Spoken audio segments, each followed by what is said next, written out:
Pendant longtemps, j'ai cru que le monde voyait le monde comme moi. Je pensais que le lundi était jaune pour tout le monde, que certains chiffres étaient doux, que certaines voix avaient des couleurs.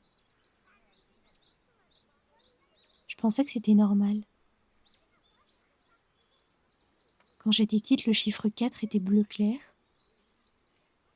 Le 18 avait quelque chose de violet foncé. Et le mercredi ressemblait à une lumière jaune pâle, comme un soleil derrière des rideaux. Je ne savais pas expliquer pourquoi. Ce n'était pas vraiment une image, pas exactement une pensée non plus. C'était juste là, comme une sensation attachée aux choses depuis toujours. Certaines chansons avaient des textures dans ma tête. Certaines voix ressemblaient à du velours. D'autres à du papier sec qu'on froisse doucement. Et les mois avaient des couleurs eux aussi. Août était orange brûlé. Décembre bleu foncé avec des petites lumières blanches. Avril vert très clair, presque transparent. Pendant longtemps, je pensais sincèrement que tout le monde ressentait ça.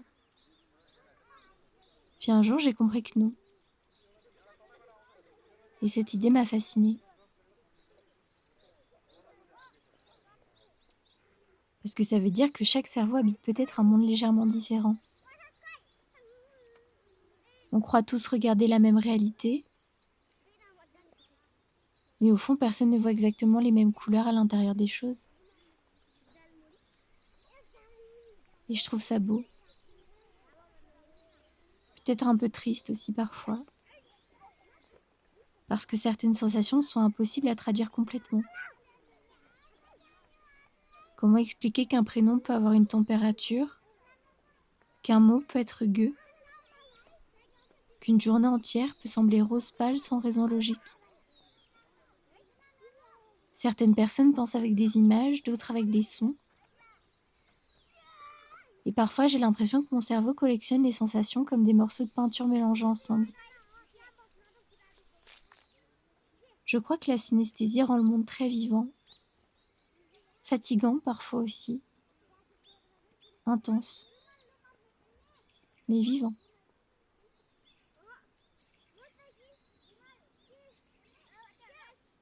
Les nombres cessent d'être seulement des nombres, les chansons deviennent des paysages, et certaines couleurs finissent par contenir des émotions entières. Le rouge, par exemple, a toujours ressemblé à quelque chose qui vit fort. Pas juste une couleur, une présence. Le rouge des tomates chaudes en été, des rideaux dans les vieux films, des cerises, des joues après avoir trop ri, des cœurs dessinés maladroitement dans les marges des cahiers. Et le bleu, il ressemble souvent au silence pour moi. Pas un silence triste, plutôt celui des nuits calmes où tout semble suspendu quelques minutes avant qu'on s'endorme.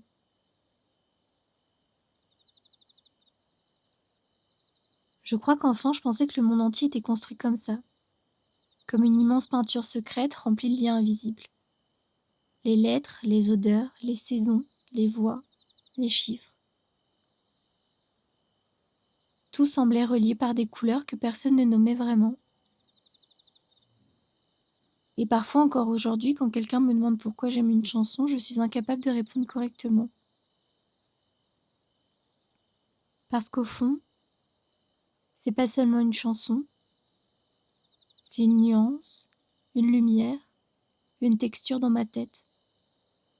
Je trouve ça beau de penser que chaque personne porte peut-être un univers sensoriel complètement invisible aux autres.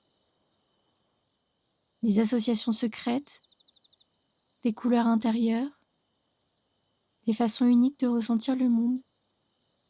Comme si chacun de nous traversait la même réalité, mais avec un ciel légèrement différent derrière les yeux.